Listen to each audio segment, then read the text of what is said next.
afternoon. Good evening, everybody. Good evening, sir. Yeah, today we are going to discuss basically the shopping documents or request for proposal document, which is very, very important because many organizations, they use request for proposal or request for the quotation, or we say national shopping. So today we try to discuss all three areas: goods, works, and non-consulting services. The NPA has issued a goods document, and we have developed a work document based on SIDA document during NPS period. We can use that, but we have requested SIDA to issue a small document. At the moment, SIDA has a big document. For shopping, it is quite difficult. Anyway, it is the practice of government agencies. They have developed their own document and use for works also. So today I am going to discuss works document. This is fairly okay. And third thing, non-consulting service, still no document we have issued. So we'll have to issue new document. But for your study purpose, I downloaded the ADB request for quotation non-consulting document. We can use that for our purpose, but I will give you a task at the very beginning. Even though there are no assignments in this module, but this is an open assignment to everybody. After we discuss this ADB non-consulting service, you try to convert to a local document, right? So you try. I will give you that task when we discuss the non-consulting service. Okay. As I said, the coverage of this session are request for quotation on national supply goods, works, and non-consulting service. Number one, this is very, very widely used since we have already embarked on e-procurement. So many government organizations, they can use shopping using EGP, electronic government procurement. So according to the last supplement the Treasury has issued with the concurrence of the NPC, the limit has increased. For example, it has gone up to 40 million. It's a big money, right? Okay. Why we use shopping? It is intended to be a simple and rapid procurement method. That is the number one feature. It is simple, not like NCB or ICB. Those are very complex documents. Government agencies to fill a lot of information, a lot of pages. Here, simple. Is one of the least competitive procurement method. We have to agree. So national shopping or request for quotation is not a good system anyway. Even though we use for small work or goods or services, it is not very transparent the way we get the quotation and decide, because you all know. So they are not sometimes calling from different vendors. They get 3 quotation from one vendor sometimes, right? Whatever it is, once we started our EGP, that practice can be stopped. But however, we have to use this shopping method for small procurement. Maybe abuse unless it is carried out in compliance with the agreed procedures. That is, you all know. Observing appropriate record keeping for verification and audit. Whatever the procurement we do, also subject to audit, internal and external audit. So therefore, be careful when we are working in ministries, department, government organization. You as procurement personnel, you should be able to direct them, guide them properly using your knowledge and competency. Sir, excuse me. Yes.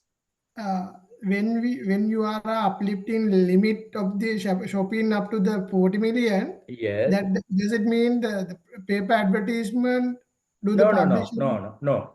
No pay advertisement for shopping. Okay. Okay, sir. Okay. When is shopping appropriate? A, to procure small amount of the self goods, all right? Say that means readily available, right? Or standard specification commodities, right? Some goods like computers, everything that's are already uh, produced, manufactured. Some standards are there when you buy various equipment like computers, maybe various things, vehicles, for which more competitive method are not justified on the basis of cost or efficiency. So more competitive methods, you can save cost and improve the efficiency, but it takes time. Uh, in emergency situations where we cannot use the complex procedures or urgent relief type operation like a tsunami or flood, etc. So we have to quickly take the procurement decisions for community welfare reason. In the case of civil works, so as I said, we can use this for works also. Civil works, um, the shopping can be used for supply involving substantial installation. The term shopping is not used. Shopping is not used where substantial involvement regarding installation, etc., is required. So, but referred commonly as price comparison. So, under that, we use different prices. Because of the risk of abuse in procurement under shopping, used to be restricted. I think that has to be right. Used to be restricted to cases when the justification for it is beyond contention, right? So that means the organization should decide at the very beginning what are the procurement we are going to do under shopping, and that should be mentioned in the procurement plan. We have already learned shopping is also procurement method. Should not use shopping only as an expedient or to bypass. That is the problem. To bypass more competitive method, we use shopping, or we split the procurement into small packages and follow shopping. It is completely a wrong practice. It is subject to audit, I said. Fraction large procurement into smaller. Yeah, that is the thing. We fraction or split. That is another one. Split. I mean, our guidelines say splitting of procurement is prohibited, right? That is the word. Splitting is not the way you should do into small one, solely allowed using for shopping. That is what we are doing, right?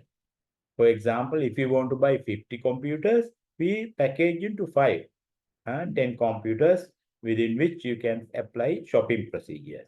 So there is no rationale to why you, if your audit asks why you split into 4 or 5, or internal auditors ask. So that is all are all abuses, right? When the nature of the specification is complex, or the type of procurement requires an elaborated detailed evaluation system. So if a detailed evaluation system is required, you cannot use this, right? Example, efficiencies, delivery times, etc. that need substantial documentation, formal bidding process instead of shopping. You have learned already some complex procurement like life cycle costing. So that you cannot use this simple method. Number of quotations. So that differs from works and goods and the value and things like that. But generally, we say you need at least to compare 3 quotations to establish a reasonableness of price. But according to our practice so far, we are not um, suggesting to receive 3 quotations, because even though we call quotations in a situation, sometimes we will not get 3 quotations. But in our new guideline and the World Bank, ADB also, they say you should get 3 quotations. If you don't get 3 quotations, you have to call quotation again. So I think similarly, we also have changed our new guidelines. Earlier thing is we can call three, and even one you have to take a decision. But it seems people are trying to abuse that benefit, and therefore we also decided in line with the donor guidelines. Comparison of 2 quotation is justified only when there is a evidence satisfactory that there are only 2 reliable sources of supply. In such a situation, it is still valid. If there are no 3 people, maybe, but not common goods, but some remote things. It is possible that not all suppliers invited will respond to the request for quotation. It is possible that not all suppliers invited. That is the common thing, right? Sometimes we purposely don't send the letter to the supplier. That is only in our file. I mean, those are the practice in our government. I'm not telling every organization doing that, but some organization. So they don't send the letter. That is only in the file. Therefore, in our guideline, we have mentioned you must send your quotation by registered post, right? Then that is a guarantee that letter is already gone. But if you apply EGP, that is all problem can be solved very quickly, very nicely. Hence, a minimizing risk of getting only 1 or 2 quotation, client are advised to initiate request more than 3 quotation. So that's what we have to do. It is don't limit to 3. So get 5 or 10 or sometimes 8. Also, at the time of the request, verify whether those being invited will make an offer or not. It is also there in the guidelines. If you send a quotation to say 6 people, 7 people, you can inquire before the closing date. Are you going to give a response to our request? If they say no, but the meaning is you can request some more suppliers instead of those who are not willing to respond. So that is the purpose. Form of request. The purchaser request quotation in writing, right? Everything should be in writing. You all know that. Proof should be there. Proof of receipt of record keeping. The in writing by registered post according to our guideline. The request include the description, that request in description, quantity of goods, as well as required delivery time and place for the goods, so place where they should deliver, place for the delivery, the goods or service, including any installation requirement. I mean, if you buy sometimes say AC, they should come and install and commission also. I mean, that is under shopping, but that we have to mention. The request indicate the date by which the quotation are needed. Normally, we give only how many days? We give only 7 days, right? Submission of quotation. Suppliers submit their quotation in writing again, as you know, that is copies to be get. No bid security. That is another thing. Shopping, we need not to use bid security, but now we have increased shopping limit to 40 million. Then our guidelines say if the procurement is sizable, then you can request security or bid securing declaration, right? Instead of bid security, we always here bid securing declaration instead of bid security. That means I think you should know. That means bidder himself give a declaration to us, right? If I'm selected and I'm not signed the contract or whatever, I myself give my consent to blacklist me or suspend me, something like that, right? So you need not to follow lengthy procedure for blacklisting. From bid securing declaration, bidder himself say, if I am not meeting the requirement, if I am selected or whatever, then I mean the very purpose we get the bid security can be obtained by bid securing declaration, and it is more powerful, I think. Under shopping, we compare quotations. Quotations are compared after adding to the quoted price for goods, the estimate cost of inland transport. I mean, once we get their price, for example, I will later, maybe under ICB and all, I will discuss some Incoterms we can use, but for the time being, if the price is X office price or X factory price, X work price. That means the price at the bidder's place. Bidder's place. So then if we have to bring that goods to our office now, then we have to think of some other cost. Those are called inland transportation. And if relevant, insurance or any other relevant cost in addition to the procurement cost, quoted price, and other costs separate. Those should be given separate. The lowest price is selected, right? Considering all, we select the lowest price.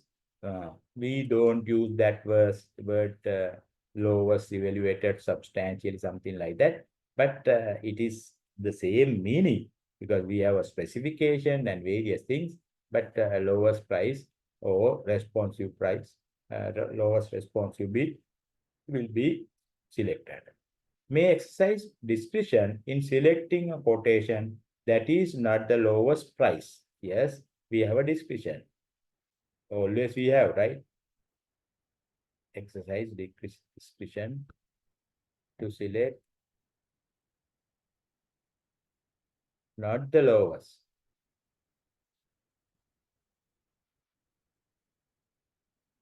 As far as there is a good justification. We should have good justification. In such cases, the intention should be indicated in the request for quotation. Your intention should be included in the request for quotation. In some cases, you will have to use that. Record of award. The purchaser document the award decision and its rationale and keep it for review and audit as needed. This is also done through committees, right? We have committees, procurement committee, bid evaluation committee, things like that. And sometimes we have one committee, as I discussed earlier in our new guideline. So whatever it is, quotation is also taken through committee decision, and you'll have to write a evaluation report also. The record contain all the list of firms or firms and the firms, so we say vendors. Individuals also there. Vendors requested, and the list and value of the quotation received, and document clearly that the award is based on sound economic criteria, whatever the criteria. Okay. Now we'll look at the standard bidding document, which the NPA has issued and people are using right now. If anybody want, you can look at the Ministry of Finance website and download this thing, standard document.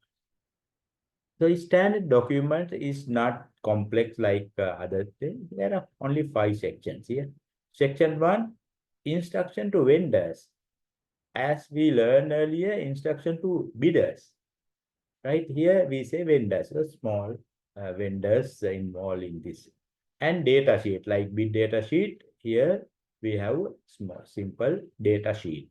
Whatever the instruction of vendors, this data sheet is our clarification, our decision.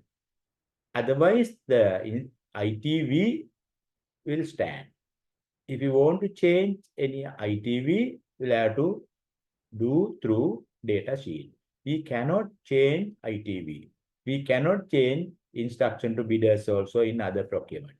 It is very dangerous, and all the changes you must do in the relevant data sheet or bid data sheet in other cases.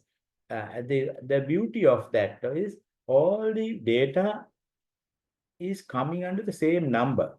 For example, instruction to vendor, say 15.3 something. Data sheet also 15.3. You have to write something relevant to the ITB. So in addition to the ITB or replacing ITB or vendors, you can write anything. Then data sheet will govern. Data sheet or bid data will govern over the ITV. Then our requirement. We give a schedule of requirement. You can see practically how we can do that. Then the technical specifications, and we should submit a form for bidders to fill. We also give some information. Bidders also fill something. Then we can look at whether they comply or not. Finally, quotation submission form. Not like form of bid or price schedule or various complex documents. That is simple. Okay. So if you look at the instruction to vendors, it has different numbers. Number 1, scope of bid. The purchaser name in the data sheet, the issues these document for the supply of goods as specified in the section 3 schedule of requirement. If you look at 1.1 of data sheet, okay, we'll look at 1.1. You will understand what I'm saying. Here, this is 1.1. ITV 1.1. The purchaser is, you put your department name. The purchaser name is the director of Department of Agriculture. That means the head of the organization name. If you are working in a ministry, the secretary, ministry of blah, blah, blah. Whoever who does is, but he is the authority. In other cases, private sector also, the managing director or whoever, officer in charge of that subject. And address also. You have to give the address, official address. Okay, so you can see how we can fill up that. If you look at point 2 in the document, contents of document. All the things I mentioned, it is in the bidding document. I got it from the bidding document.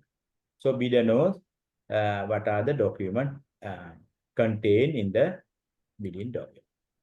If you go to 3, preparation of quotation, the quotation shall comprise the following: quotation submission form and the price schedules, and technical specification compliance with specification, quotation securing declaration only if requested done. Now you get that document in the data sheet. That is 3.1. What we have written.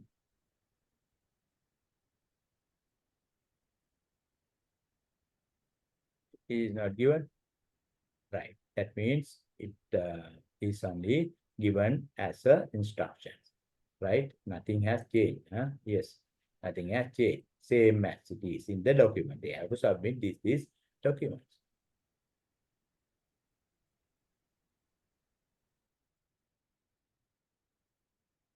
Now look at, yes, this one. 4.1. The vendor shall submit the quotation submission form using the form furnished.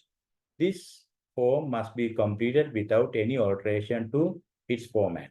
I mean, we have submitted, we have given the format. Bidder should give the format without any alterations. And no substitute shall be accepted. Bidder cannot use his own format. He has to use our format given. All blank spaces shall be filled in with the information requested. I mean, in the bit data sheet or data sheet, there are some blanks. Some blanks we fill, some blanks we keep open for bidder to fill. When you do a practical thing, you will understand what is our role, what is the bidder's role in case of shopping. Alternative offers shall not be considered. That is not alternative bids. Alternative offers means generally options, right? Options. The vendors are advised not to quote different options. Here, vendors not quote different options.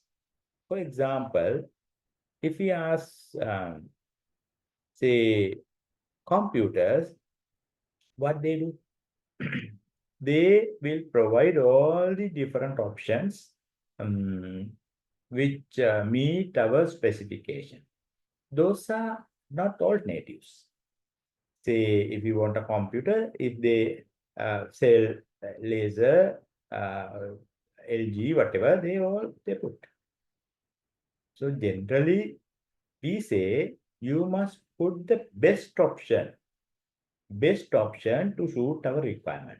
For example, he has 3 computers, LG 110,000, laser 115,000, and another one 125,000. He should know, we should, the buyer or government agency will purchase the lowest price, meet the requirement as well. So if you think his lowest price is 115 or 110, he must put that. Why he put all 3? There is no point. But anyway, we advise him, but it doesn't mean we reject the bids, right? We have given in the guideline, even though we discourage bidders to give different options, evaluation committee should select the best option to suit our requirements, right? Advise not for the same item, but select the most, but select. We have to, but select the most competitive among the options available, that is by the committees. That advice is given to the committee. Okay. That is number 4. Number 5, unless specified specifically in data sheet, all items must be priced separately in the price schedule. You can look at how there are different prices, different items. Sometimes we say we will, in the data sheet, we say we will evaluate item by item. Supposing we want computers, we want a printer, whatever. One A has given computer low, but printer is high. So we should not buy from A, the printer. We can buy the computer from A, and if the printer is lower from B, we can buy. So it is possible only if we have mentioned, as we have learned the evaluation principles also. Otherwise, bidder will generally assume lowest total will be considered. If you want to get the absolute low price, you must mention in the evaluation criteria how you are going to evaluate. Unless specified in the data sheet, all items must be priced separately in the price schedule. The price to be quoted in quotation submission form shall be the total price of bid, including any discounts offered. The applicable VAT shall be indicated separately. So those are General instruction. Prices and discounts. Prices quoted by the vendor shall be fixed. Prices shall be fixed. We cannot ask for variable price. All right, during the vendor's performance of the contract and not subject to variation, not subject to variation due to currency depreciation or whatever, or any account. A quotation submission submitted with an adjustable price shall be treated as a non-responsive and rejected. Number six, the vendor shall quote in only in Sri Lankan rupees. Only in Sri Lankan. That means we cannot give any conversion like we discussed and we learned currency conversion. That is only for NCB and high thing, not for shopping. Document establishing the conformity of the goods, right? To establish the conformity of the goods to the document issued, the vendor shall furnish as part of its quotation documentary evidence. We'll see what are the documentary evidence relevant. That the goods conform to the technical specification. Good conform to the technical specification. And standards specified in the standards. Whatever the standard. For example, if you request SLS standard, then bidder should give a certificate. My product has a SLS standard, whatever the number. So in the whatever we have mentioned, if you have mentioned in the technical specification document, bidder should submit as a supporting document.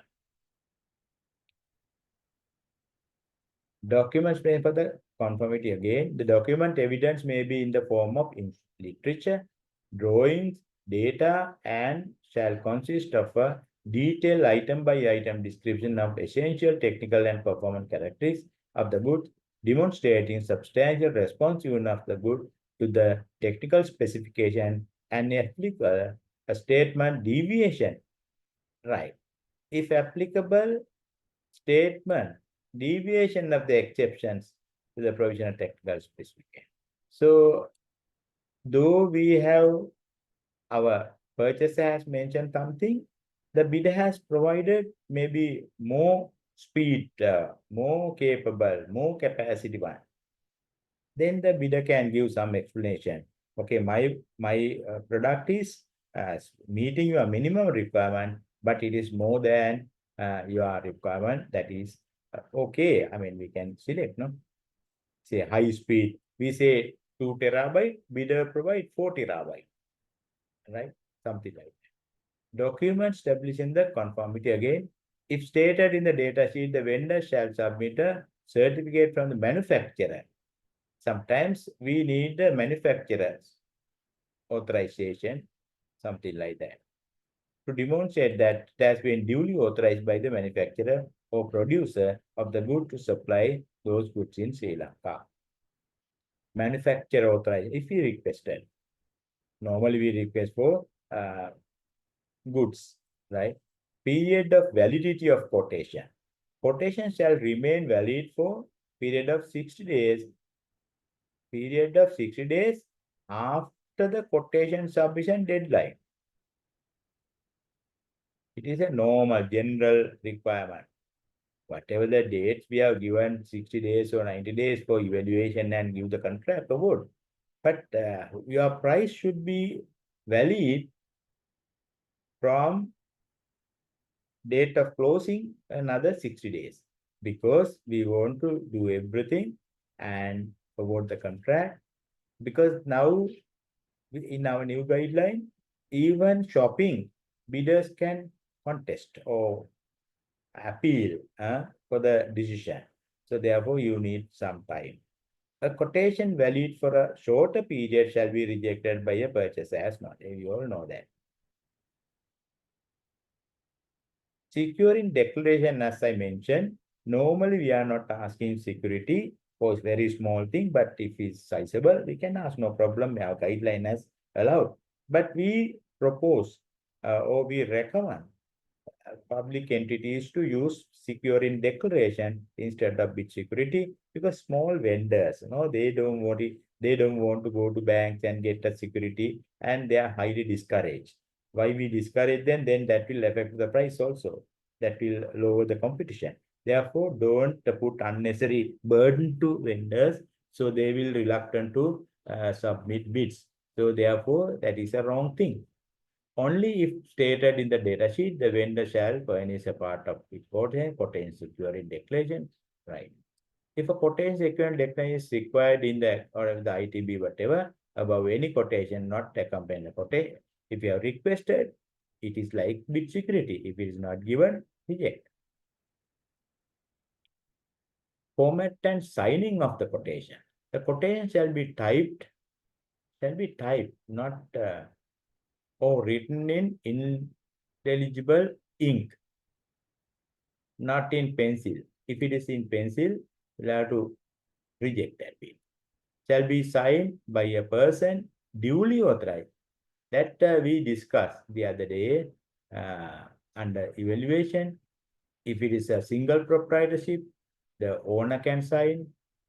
A partnership, partners or one partner with the power of various uh, decisions we can given in case of liability company, authorized signatory, etc.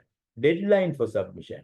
Quotation must be received by the purchaser at the address at the address no later than date and time. Date and no later than date and time specified in the uh, data sheet. All things we must fill up.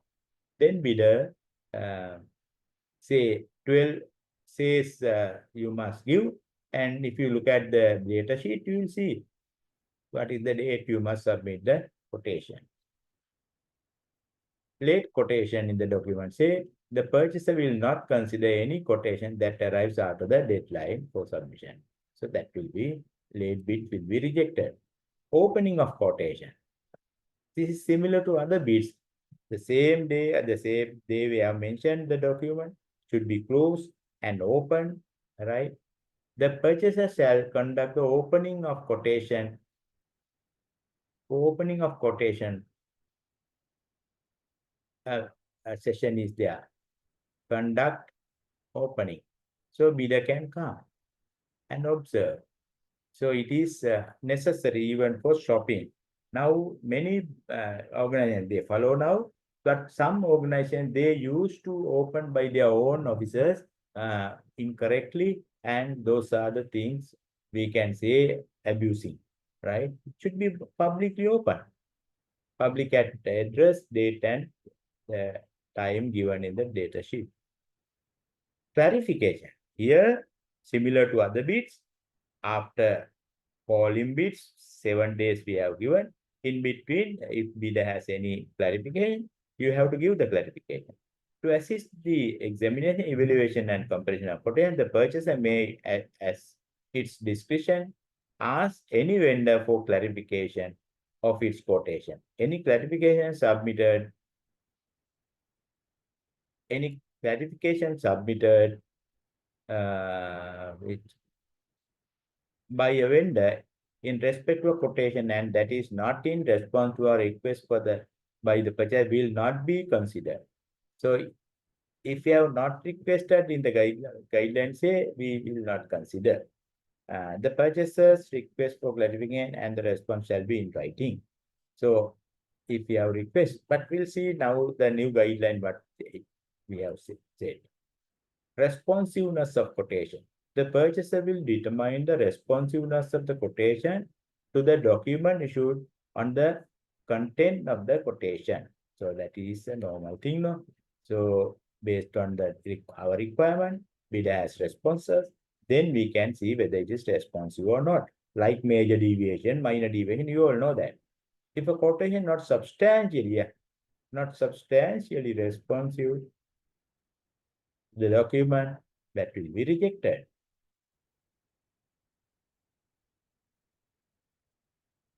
Evaluation of quotation. Even though earlier we mentioned lowest price, the same meaning. Lowest price is considered if the bid is or quotation is substantially responsive. The purchaser's evaluation of quotation may require the consideration of other factors in addition to the price. What are the other factors? I mentioned something earlier. The factors may be related to the characteristics, performance, and terms and condition of purchase of goods, whatever. Those are different factors. For example, we need a photocopy machine which should print more than, say, X number of copies per minute or something. That is the performance we need. If it is, then he has to give the evidence or brochures or whatever as an evidence. The effect of the factors selected, if any, shall be expressed in monetary terms. Whatever the factors we give should be in monetary terms, as you know earlier also. All factors should be monetarily evaluated. Otherwise, qualitative characters we cannot consider for this procurement. Some big complex procurement, as we learned earlier, we convert that qualitative into quantitative using different tools, as we discussed. The purchaser will compare all substantial responsive quotation to determine the lowest price, lowest evaluated point. Same as normal other procurement. Purchasers right to accept any quotation and reject any or all quotation. That is very important. That applies to all procurement, right? Whatever we requested, that is up to the purchaser to procure the thing, procure part of the thing, or cancel this. Bidder can't go to courts and ask because we spend some money and submit the quotation. Now the purchaser is cancelling. No, you can't do because it is in the guideline. The purchaser reserves the right to accept or reject any quotation. But there should be some valid reason and to annul the process and reject all quotation. At any time prior to the acceptance without thereby incurring any liability, right? So that is purchaser's right. But we are normally not doing that. We are not incurring unnecessary cost to bidders. Once it is called, now if it is an extreme reason, only we cancel. Otherwise, we cannot cancel. Acceptance of quotation. The purchaser will accept the quotation of the vendor whose offer has been determined the lowest quotation and substantial responsive. Notification of acceptance. Prior to the expiration of the period of validity of the quotation, the purchaser will notify successful vendor in writing that the quotation has been the purchase quotation has been accepted. But I think similar to other procurement, we are not sending a letter of acceptance or letter of award or something like that. We straight away issue the purchase order. Purchase order is an indication that bidder has been selected and bidder has been selected and award has been given to the selected person. So that is normal way, but it doesn't mean that we cannot send a letter. But we'll see our new guidelines what we have written. But this is the normal way we are sending a purchase order rather than a letter of acceptance or letter of contract award or something. Those are the instruction to vendors, like instruction to bidders in big contract. As I discussed, all the relevant, if you want to change, not all, you have to put in the data sheet. Others remain same. That means there is no change, the ITB stands same. Purchaser's name, and if the bidder is allowed to quote less than all the item here, the bidder is allowed to say, bidder is allowed to quote for less than all the items specified must be indicated here. Otherwise, bid will be non-responsive. For example, we must mention bidder shall bid for all items. In such a situation, bidder can't do anything. Bidder should give all prices to requested thing. Otherwise, bid will be non-responsive. Indicate the detail below. Unless specifically stated in the data sheet, all items must be priced separately in the price schedule. If you have given in the data sheet, bidder can bid part of the bid. 7.3, manufacturer's authorization is required or not required, you mention. If stated the data sheet, vendor shall submit if we say is, we cut this one, is required. That means you have to give the bidder should give the manufacturer authorization, right? I don't know where is the line.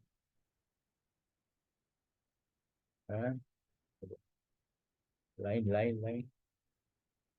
Then you cut this. Okay. Bid security declaration is not required or required.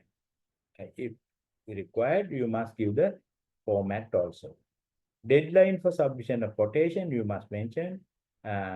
Quotation must be received by the purchaser at the address and not later than the date. You must mention the date, time, and place, everything. Only if stated in the document. Here, security. Okay. Section 3, as we mentioned in the document, it's the schedule of requirement. That is a standard format we have developed in the document. Line item number, whatever the number, description of good, quantity or unit, final destination, transportation, and any other services, latest delivery date, everything. So this is for bidders to respond. Bidders offered delivery date. Okay. For example, we say whatever the computer, quantity 5 numbers, final destination, project office, whatever. Transportation and service, yes, need transportation.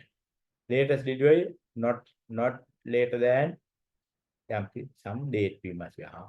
Once the bid is awarded, bidder must submit after, say, within 2 weeks after the purchase order or something. So bidder say yes. If bidder say no, I can submit within 18 days, 3 weeks. In such a situation, committee should decide whether it is a major or minor. Can you remember? Delivery period. If it is a major change, for example, sorry, I have to import and give, I need 3 months. We cannot accept that. We know that is a major. Okay, whatever it is, we give all information, bidder to respond. Technical specification, that also you must give item and name, whatever the component description, minimum space. For example, as I said, minimum 100 papers per minute. That is our minimum. Then bidders respond yes or no. No. If no, comment on the offer. Maybe some different technology or whatever. That is all bidder to fill. This 2 column bidder to fill. Quotation submission form. The vendor shall fill in the form, this form in accordance with the instruction indicated. No alteration to its formal format shall be permitted and no substitute. Then bidder should address project director, head of the department, name of the bidder. That is his job. The undersigned, declare that we have examined and have no reservation to the document issued. B, we offer to supply in conformity with the document issued and in accordance with the delivery schedules specified in the schedule of requirement. Following goods, insert brief description of goods, say electronic items or whatever. The total price of our quotation, including any discount offered as, what is the total price? Whatever minimum in words and figures. Our quotation shall be valid for the period of time specified, whatever, in the guideline made there. Document from the date fixed for the quotation submission deadline in accordance with whatever, and it shall remain binding upon us and may be accepted at any time before the expiration of the period that bidder will sign. Number, we undersign this quotation together with your written acceptance. Therefore, included in your notification of award shall constitute a binding contract. So I said your written acceptance, if you send a letter, including in your notification of award, sometimes we can send a letter. Your bidder, Mr. Bidder, you have been selected.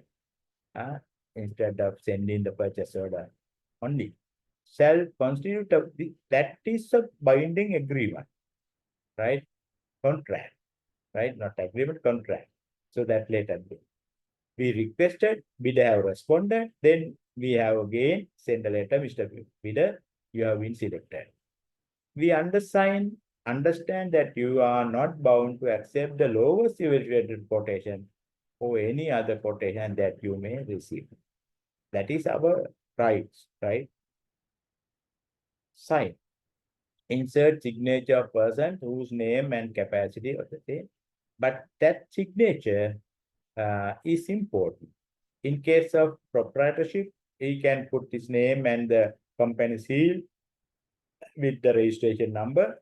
In case of other, for example, a company, maybe managing director sign, then they must submit the letter under what authority the managing director can sign. So this is a company resolution.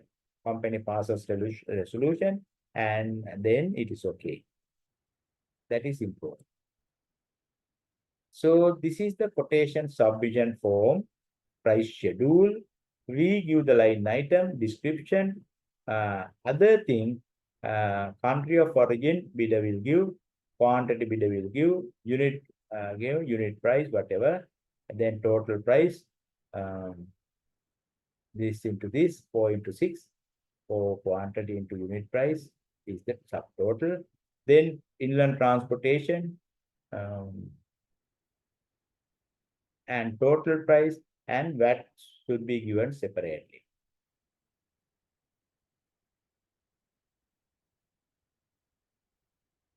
Okay, 9 equals 7 total.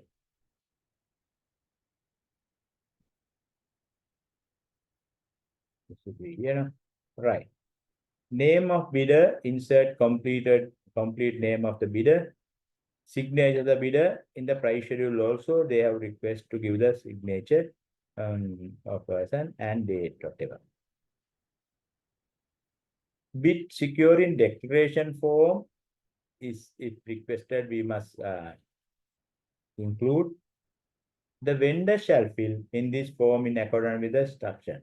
Date to the, say, director or director general, department of X. We declare that we understand that according to your conditions, quotation must be supported by a quotation securing declaration. Instead of bid securing, we have used the word quotation securing, whatever the word is okay. We accept that we will automatically be, we accept we automatically be suspended from being eligible to enter into contract with the purchaser if we violate our obligations under the agreed upon conditions, because we have, if we withdraw the quotation during the period of validity quotation, having been notified of the acceptance quotation by the purchaser during that period, validity of quotation, fail to complete the supply, right? If we withdraw the bid after submission or after selection, he is failed to supply. So that is poor performance, and that is a record of poor performance. In the future, we can put a condition, those who shown poor performance shall be rejected, right? We can take that as a evaluation criterion, right? Especially for services. So janitorial service, various service we recruited, and their service is poor. They can't do the correct performance as we want. Then we send a letter, Mr. Supplier, your service is poor. Give us reason and correct that. If they, even though they correct or not, it is a record for black mark for that supplier for future contract. So the bidder will sign, put the bidder's name, duly authorized to sign the quotation for and of the other, whoever who authorized to sign. So I said some goods we need, require manufacturer's authorization also, because we request warranty. If we ask warranty, warranty is given by the manufacturer. So that is the common problem. We get a agent's warranty. That is not valid. It's an agent issuing warrant by his own without the manufacturer's consent. That warrant has no value, right? If something happened, agent can't do anything. Sometimes we can't see the agent after that, and the manufacturer will not respond to that. So manufacturer's authorization is important in case where the warranty is required. If requested under ITV, the bidder shall require the manufacturer to fill. That should be filled by the manufacturer himself. That is a very big problem. I don't know whether they send that document and get their signature, or they get all signed manufacturers this thing, and all fake documents are given. I don't know, but that had to be checked. Date. Whereas we insert the complete name of the manufacturer, say Toyota Japan, for example, who are official manufacturers of, insert the say Toyota vehicles, having cars or whatever, factories at Japan or whatever, where full address of manufacturers factories. Do hereby authorize, insert complete name of the bidders to submit, say Toyota Lanka, for the purpose of which to provide the following goods manufactured by us, insert the name of the brief description, supply of vehicles, cars, or whatever goods, and subsequently negotiate and supply goods, whatever. We hereby extend and full guarantee. They give the guarantee and warranty. What is the difference between guarantee and warranty? Anybody can tell me?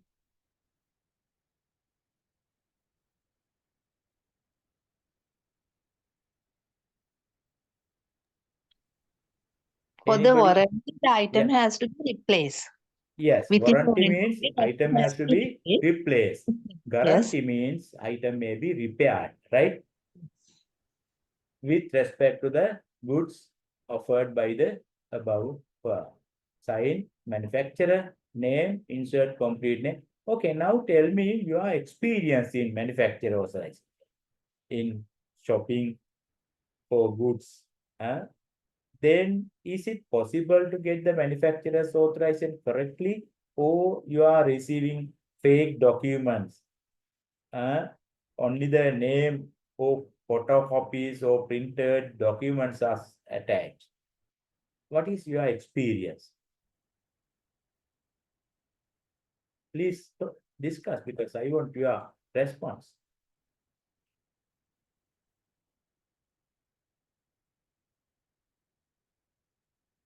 Do you think that manufacturers giving or only the agents are manipulating that? Huh? No response. Anyway, Agents can manipulate it. yeah, I think there's many manipulation. Then that is the duty of the procurement agency to verify from the manufacturer. You can write to Japan, Toyota Japan, and see whether you have issued a warranty to the so and so. That's all. If it is not, then you have to reject. Then once we have done everything, I think I said we can send a letter of acceptance or whatever, or finally we send a purchase order. Title of procurement, we say purchasing or whatever, date, our reference, quotation number, whatever, your reference. We are pleased to inform. Now we give item, say number 1, item 1, laptop computers. Number 2, whatever, another printers, laser printers. Model number, whatever the model number, specification, unit, 5 number unit. Unit quantity 5, unit is what? Unit price. Unit is numbers. Yeah, numbers. Yeah, unit is numbers. Here quantity 5, right? Unit price 100,000 amount. Delivery date. Then now everything is finalized before 14 days from this date, whatever, within 14 days. Delivery location, project office, goal, remarks if you want anything. So all the notes are here, right? You can think of that. Then contract agreement. That is another big problem. Many people don't know much about the contract agreement required given in the guideline. So our guideline, earlier guideline, we have changed. I have put the new guidelines, limits. You have to have a written agreement if the value is more than 500,000, you see.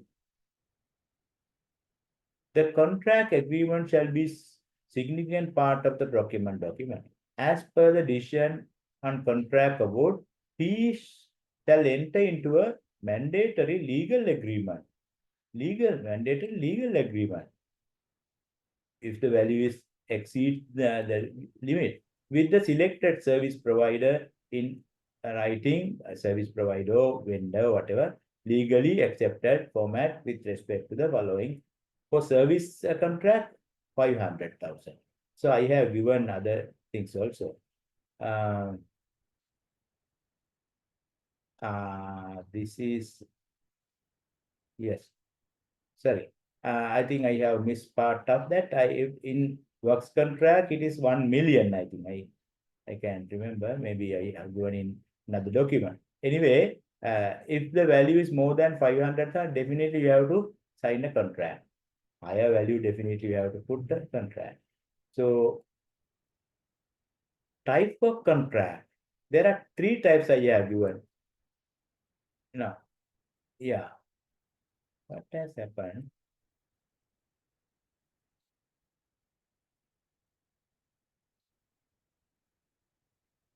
I think I have missed something.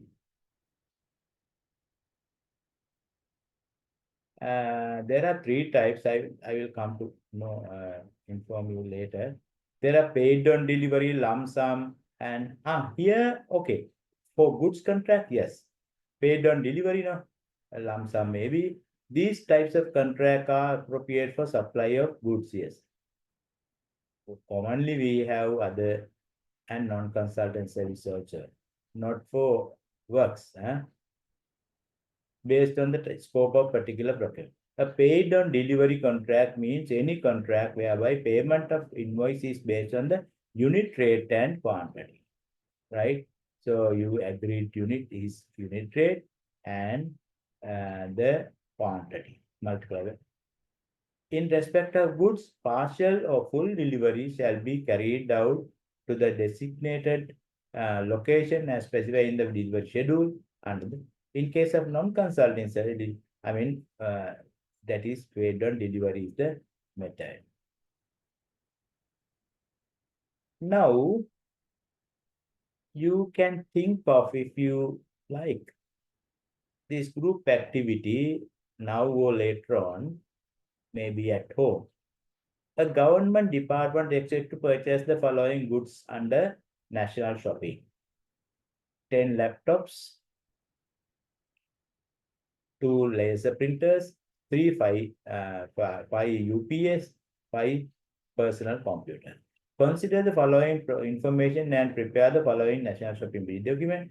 Use your standard document, all the thing.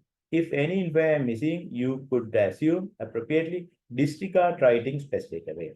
Because you need not write specification, assume that specification is given, and just to familiar how to fill up the required documents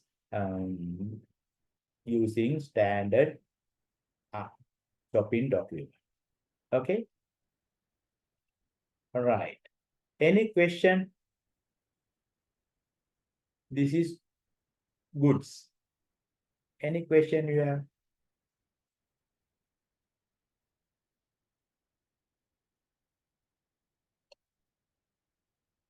No?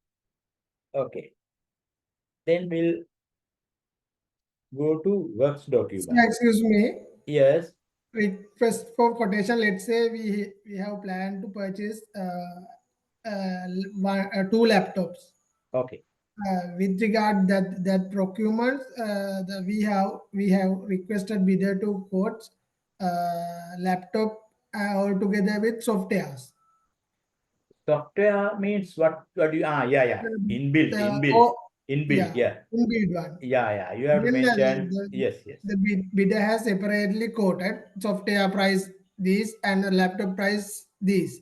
Okay. Then when we evaluate the both, we can observe the laptop price is lowest one bidder, and the software prices will be lowest another supplier.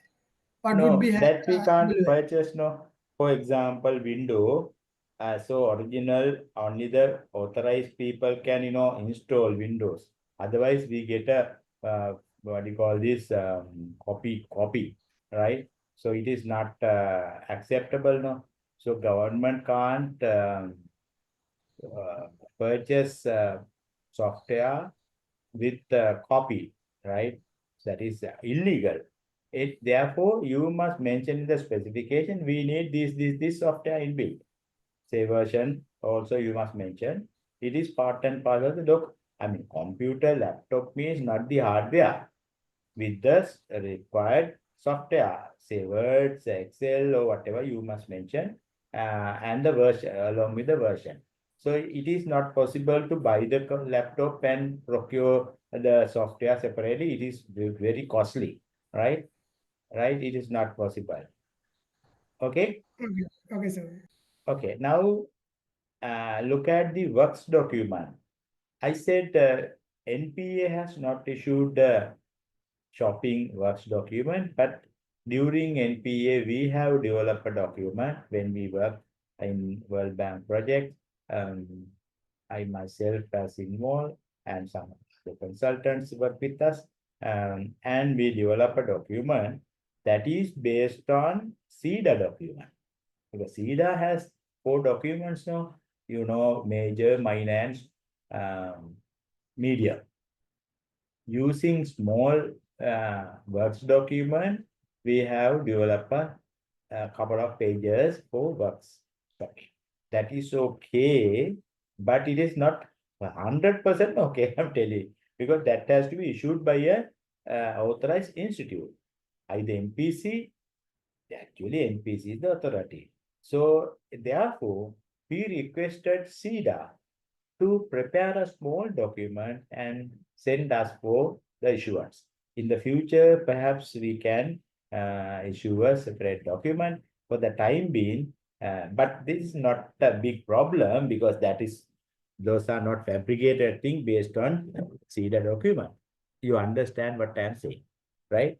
So works document also, these are the, I mean, based on works document, if you look at section 1 and volume 1 and volume 2, that's how they have given the CEDA works document.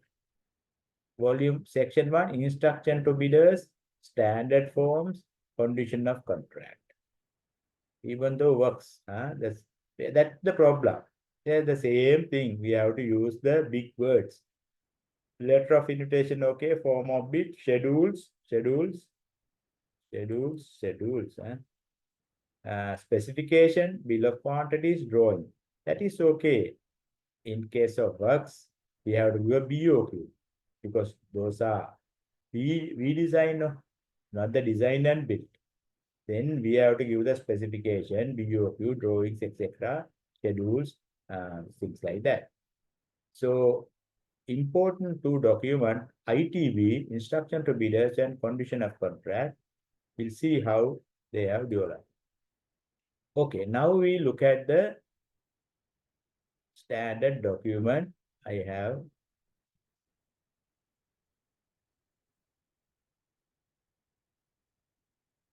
that is, yeah.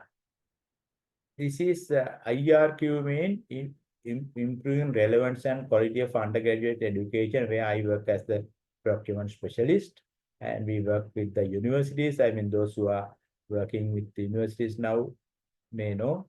So say this is, there are two parts, W1 and W2, say part 1, yeah. Volume 1 of 2, section 1 and 2, 3 is here. What is this? So you can put this ministry or department or whatever department, you have to fill that. Procurement of works. Construction of, you say, small office building or repair work or whatever. But we have contents volume 1 and volume 2 is given in the first document.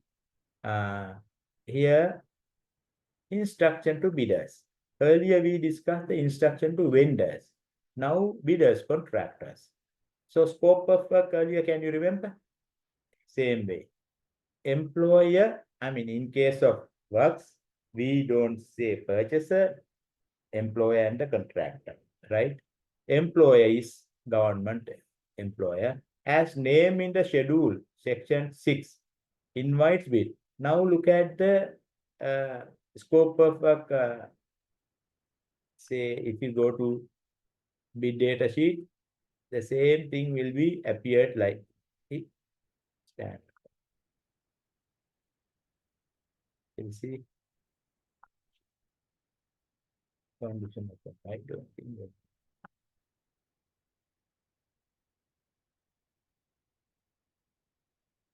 Data sheet also there, I did same.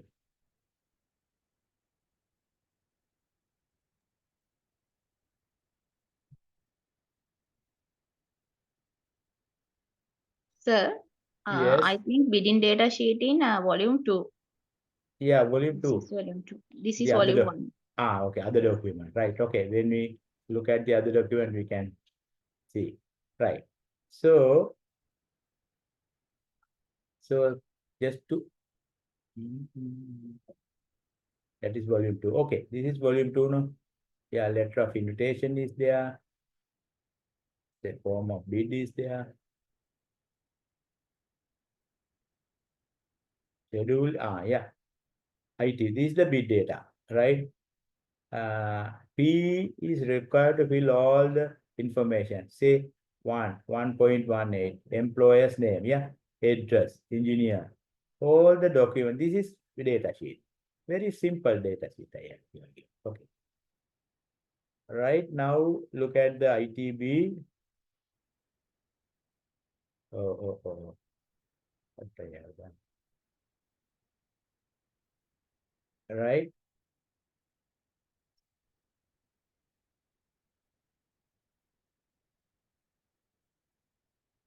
Just to familiar, what is this document about, right?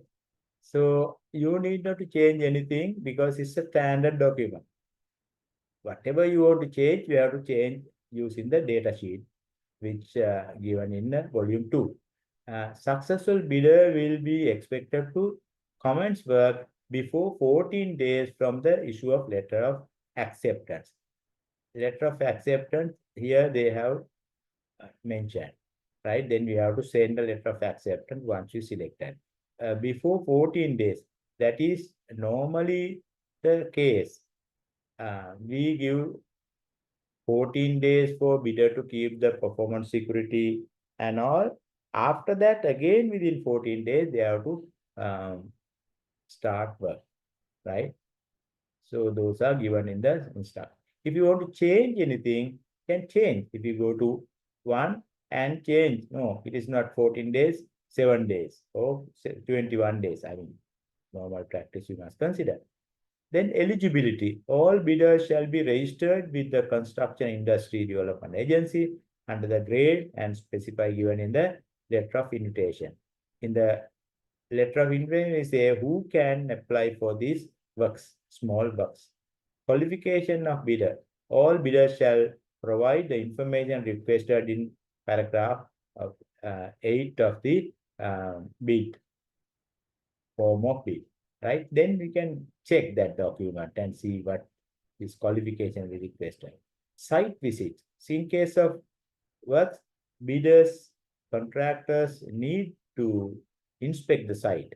The bidder at the bidder's own responsibility and risk is encouraged, but to visit and examine the site and its surrounding where the works are to be executed, to obtain all information that may be necessary for preparing of the bid, cost of visiting and be his own responsibility, things like that. So in this document, all the documents I have mentioned is included here. Section 1, instruction to bidders. Section 2, Section 3, that is volume. Volume 2, letter of form of bid, qualification data, schedule, specification, things like that. Volume 1 and volume 2. Excuse me, sir. Yes. Sir, how many contractors to send this invitation and how to choose them? Yes. Now, earlier, forget about the earlier guideline, new guideline we have given. You must select the right CEDA registration. Now, CEDA lowest is C10, no? C10. Small Yes. C1. C1. C9, yes. C9. C9. C9. C9 Yeah. and C. How many millions for C9? I can't remember, but CEDA has given. Up to Those who are 2.5 million, no sir. 2.5 million. C8. So you check As that. I remember, 2.5 to 5. Okay. So based on our estimate, for example, our estimate is 40 million, for example, then you have to select the appropriate CEDA registration. Say C6, so I don't know. Right. Then she asks, oh, there may be a large number of C8 contractors, no? That is your problem. Then supposing you are construction work in North Western province. So you can select contractors from that area. I can draw a new guideline. All right. So there may be enough contractors, say 100 registered for example, C6. Then you need not to call all 100 people. Okay. Your requirement is 5 or 8 or something. Then based on your work, say first time you call from 10, C8, C7, or C6 contractors. And next time, those who not respond properly or not perform properly, you can exclude them and add some new people from the list. That's how we can do. Okay. But if you use the EGP automatically allow all bidders, all contractors to respond. Even 100, no harm. You understand that? So Yeah, we need not to call all 100 people according to our guidelines. Manually, you can select if you want 5 or 3, you can select 7, 8. That's how we install. Sir, Yeah. bidders can open a dispute. Sorry. Other bidder, not other bidders, other contractors can open a dispute. No, that is based on our requirement, our decision. That's why I said even say goods procurement. How many vendors? Large number of vendors, no? Supposing you want to buy a laptop, a printer. How many agents? 1,000 not vendors. Are we calling all 1,000 people? No, not necessary. That is the problem of manual procurement. But now you know that those who adapt to EGP, even for small procurement, large number of vendors respond. And I came to know that they get the lowest price and very good response. Even from the treasury, they say we are getting very good response using EGP. Therefore, for the time being, until we come to EGP fully operational, we'll have to limit the vendors. There is no way. How we limit is one thing, our previous suppliers, and previous suppliers have 2 categories, those who are good suppliers or good contractors, bad contractors. Bad contractors, we have already informed them, then we can skip them for the next time. And we can add new set of people to that. That is your decision. Even if you think 25 is okay, you can do, but it is not mandatory, yeah? Okay? Yes, sir. Okay. So that is quite problematic, I understand. But it is manually, it is not possible, no? Say, those small contracts spread all over the country. Some contracts are in Jaffna. Some contractors are in Mathura, Batiklo. But our work is in Kegol. So you have to decide that. Maybe Central Province or sometimes District of Kegol will have to identify our small, because if the Jaffna person mobilized into this work in small work in Kegol, it is not practical, no? Right? So therefore, that's the way we have to limit the bidders and call limited number of suppliers, and as long as we do manually. Okay. So we have given the instruction, the bids as well as all correspondence and document related to bid exchanged by the bidder and the employer shall be written in English. That is another problem. English language only. But some organization, they have translated this document to Sinhala and Tamil, and still they use that. What is your experience? Are you using English or Sinhala and Tamil? Oh, well. Do you have Sinhala and Tamil versions of Shopee?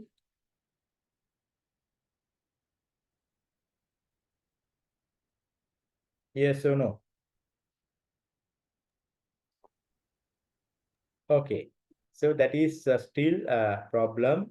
In the future, the NPC and with the assistance of SIDA should convert this document into other languages, because the small workers, contractor, they can't read this one. Big contractors is okay, NCB and other thing, but especially shopping, I don't think it's a good idea to keep all document only in English, right? So anyway, at the moment, no Sinhala and English versions officially issued, right? So, Yeah, as per the constitutions, we have to go by trilingual, no? So I think. that is constitution, but practically it is not possible. Hmm. For example, in the contract business, we cannot apply trilingual policy, especially say ICB work. We cannot give in other language other than English, because we cannot translate these words, right? but I'm telling only for shopping. Even NCB is not possible at the moment. I understand that. So that one can contest, right? That is wrong.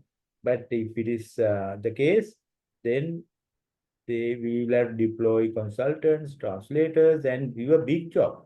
You all know this all terminology. We cannot find some suitable Sinhala or Tamil words. That is my personal experience.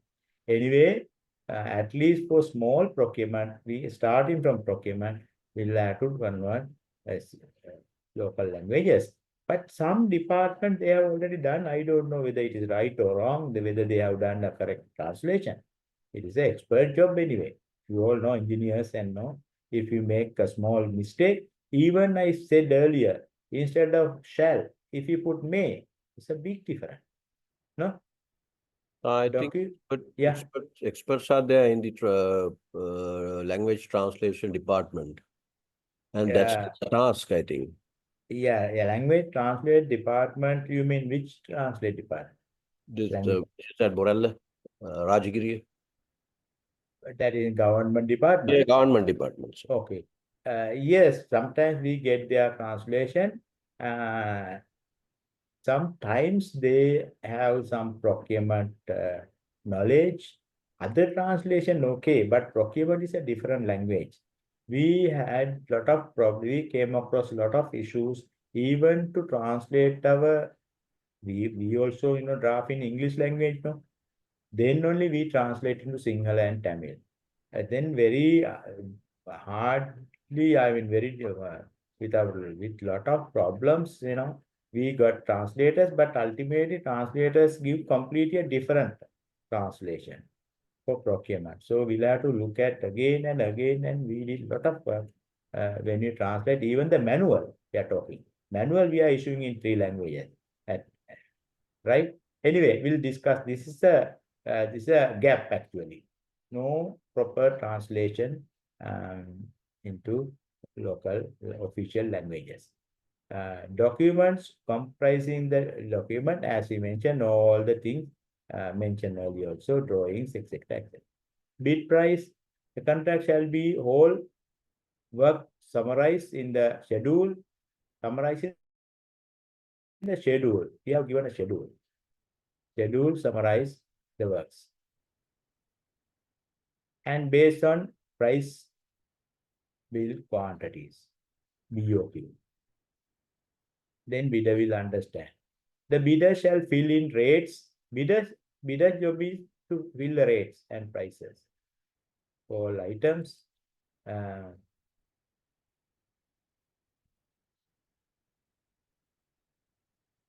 Bidder should fill the rates. All items work described in the BOQ.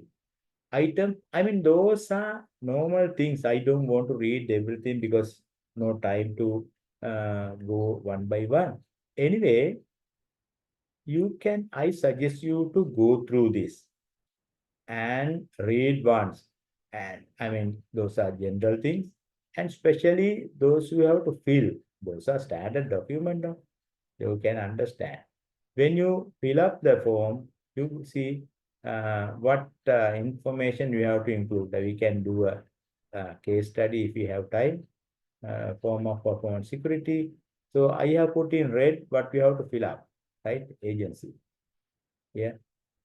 Bank guarantee, how they should give. Condition of contract. This is important. Priority of document here. This is the order of priority of document, because when we deal with procurements, we will get different documents. Say we get a contract agreement, number 1. That is very important.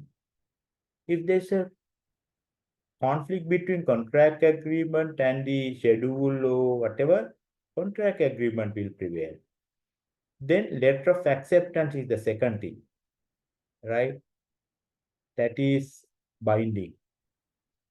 Contractor's bid, contractor bid price, whatever.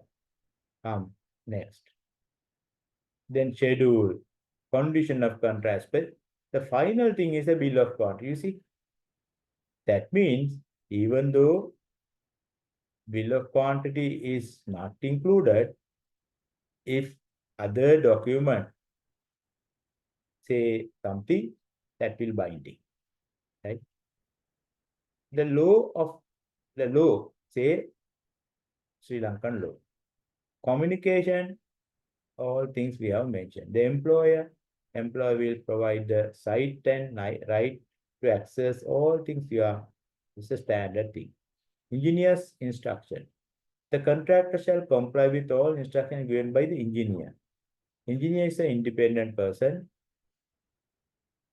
in between the employer and the contractor. Engineer is the authority. In respect of works, including the suspension and all part. Okay, now employer's liability, terms of completion, taking over, how we taking over is given in here. The contractor may notify the engineer when he considers that the work is complete, works are completed. Then engineer will take over.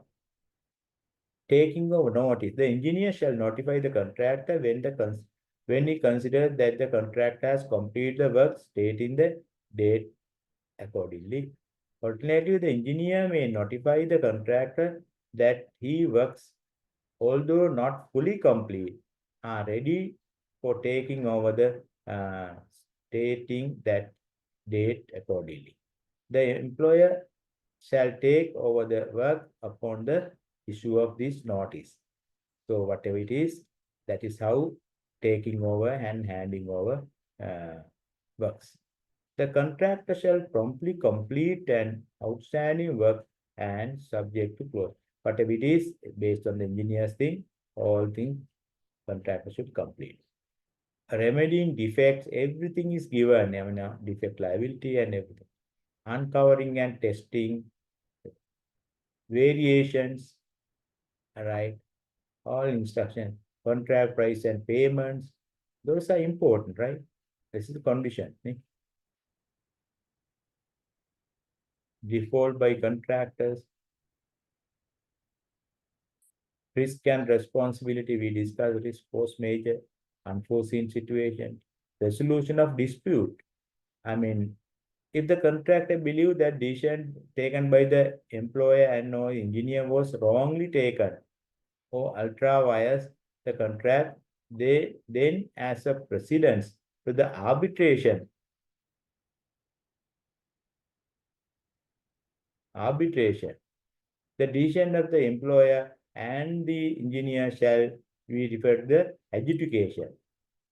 adjudicator before we go to or mediation within a certain period. That is given. They can't go to arbitration or litigation before passing this other dispute resolution steps.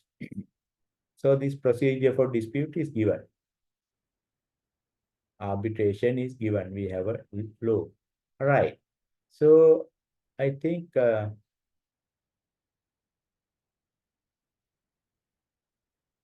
right before we come here,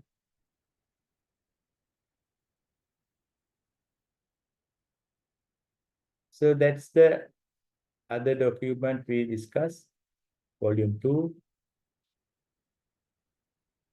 All the document, yeah, this is volume 2. So all the things you have to do is given in red. The PE will receive seal bids for this letter of invitation. Right? Receive seal bids for, you have to name of the contract and identification number. All contract we have identification number.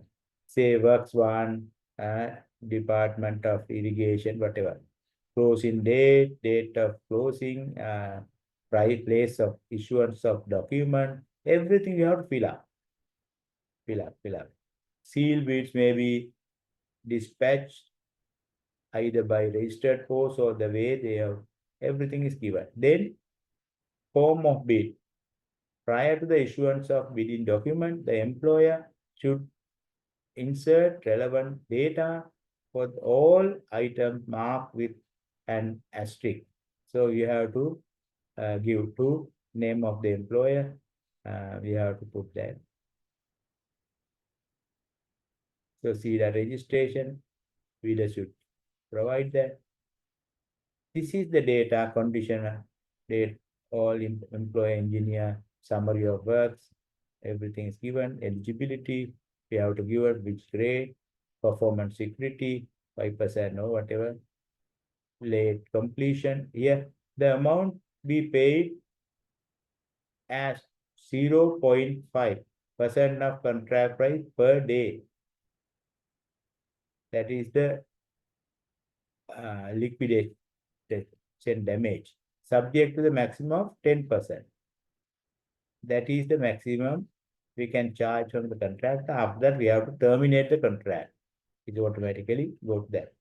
Notification of defects, how they have to give the notification, the period of defect notification in 6 months from the date of taking over, right? So normally 6 months, but sometimes it is more or higher.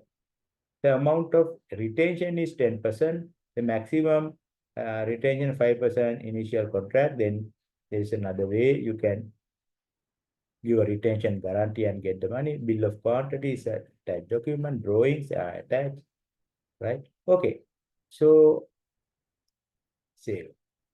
Now we'll get a small break and go to the third document, that is for national shopping services, right? We'll go to that. Group activity I have given. A government organization acquire to service of CEDA registered contract to do the following construction work using RFQ procurement. Construction of single story building for organization office at Balangoda. Government office. For any organization, right? Balangoda with USL funds, estimate cost is this much. Prepare the following document. You have to do that. Instruction to bidders and bid data you have to fill. Especially bid data, instruction and bidders given bid data. And contract data. That means condition of general condition. Then you have to the general special conditions. You have to list of bid forms relevant for the. You may assume whatever information. So if you are really interested, you can do this case study using this document. So now we'll stop for a break and come back within 10 minutes to discuss the non-consultant services document, which is issued by the ADB. Yeah? Okay, stop for a break.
Okay. We'll discuss some points relating to non-consulting services shopping using ADB document.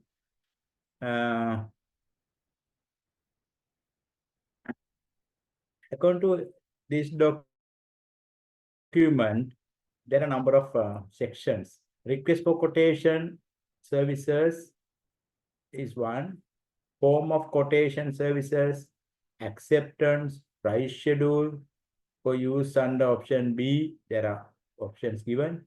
Contract terms and condition, appendix, scope of services. All right, but before, okay, we'll go to the document then. This is the document. I said we don't have a document. I request you to consider this document and convert this document to use our local situation. Whatever the names appear in ADB, we are remove, and you can try to develop a document and send over to me. I will consider that your documents, and probably we can think of your production will be useful to issue a new non-consulting service shopping document by the NPC in the future. So you can get the that honor and know your satisfaction if you work hard, then you, right? To me, at least within another 1 month is okay. Leisurely you can do. So you see, that is issued in 2017 for project governed by procurement regulation for ADB borrowers, goods works non-consult. So instead of, you can change that. This is for GUSL, right? No, to be deleted when issuing the document. This sample RFQ,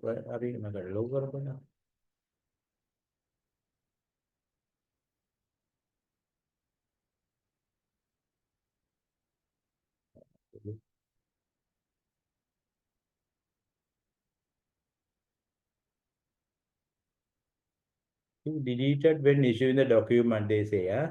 This sample RF request for quotation document is suitable for project procuring standard or routing services, which, while requiring expert inputs, right, are based on recognized standard industry offering. Expert inputs, that is also a problem, because we have a document for consultancy. We'll see how it affects to our, based on recognized standard industry offering that are reliable, available, and which do not require evaluation of tailored methodologies or techniques. The contracts are of small value, of short duration, and the services provider perform the services directly without subcontractors or associates. When included in the procurement plan as a result of a strategic planning process, a threshold may be specified and justified may be required for not using a more competitive procurement method, such as open, right? That is NCB or limited NCB, ICB. This is a small thing. This document may be translated and issued by the executive agent. This document may be translated, that means Sinhala and Tamil, and issued by executive agency, government, and in national language, yes. But the English language template shall be basis for the ADB action, right? They invite you to translate and use. So I request you to go through this document, and also at the same time you look at our NCB non-consulting service document, which is issued by NPA. Now the Finance Ministry website is available. We will discuss that NCB non-consulting service in the future.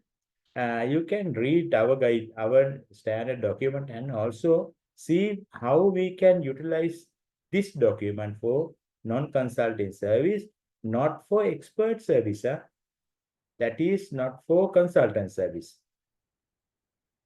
because we talk about works, goods, and non-consulting other than expert service. I don't know whether ADB has included.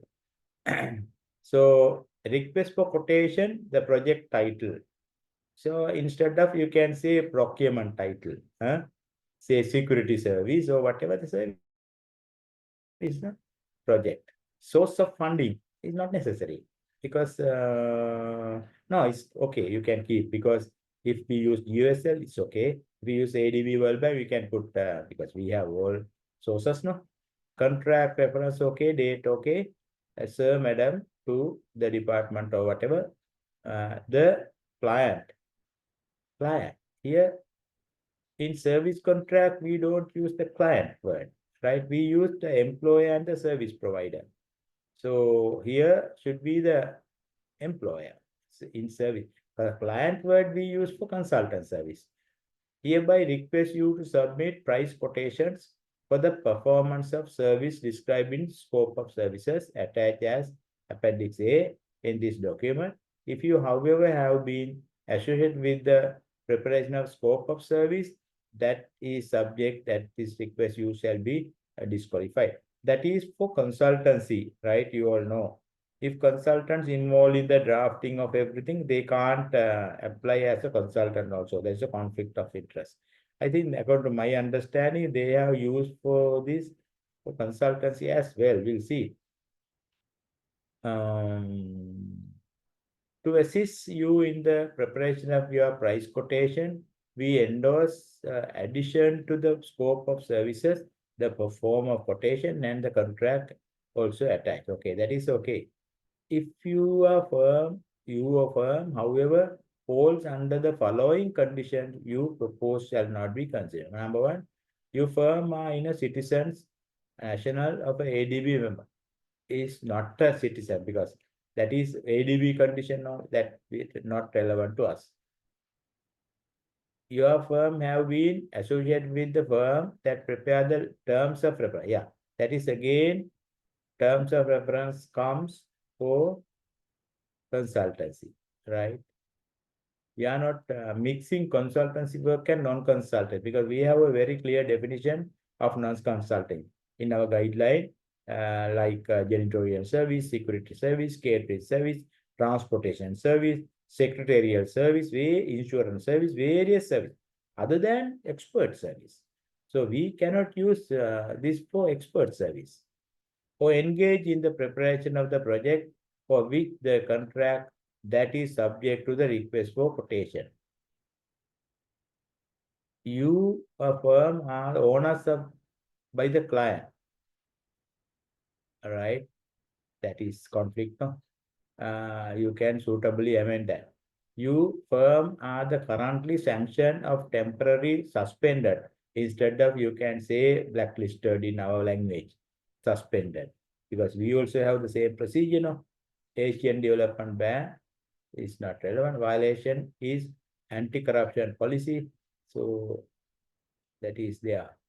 The contracting of services from your country or any payment of persons or entities in your country is prohibited in compliance with the decision of United Nations Security Council. Those are not relevant to us.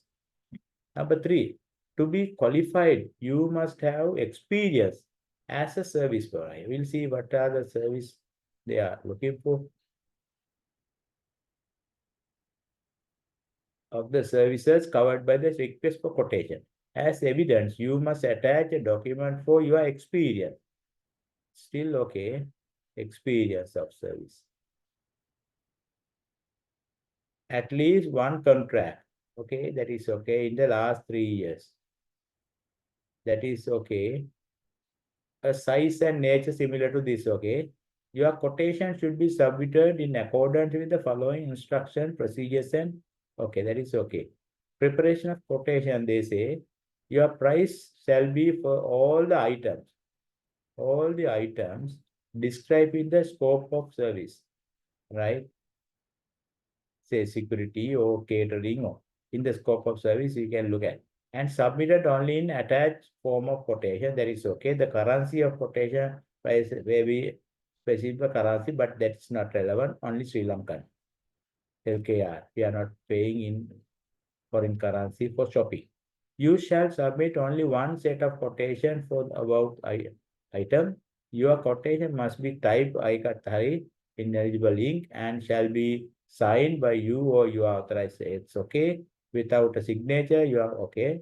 That is okay. You shall submit one original form of quotation and clearly mark original. Okay, that is okay. In addition, you should have a copy also. In case of any discrepancy, original and copy, the original shall prevail. Your quotation should be valid for a period of 30 days, they say. We say 60 days, no, in our case. See, because donors, they can quickly take decisions, right?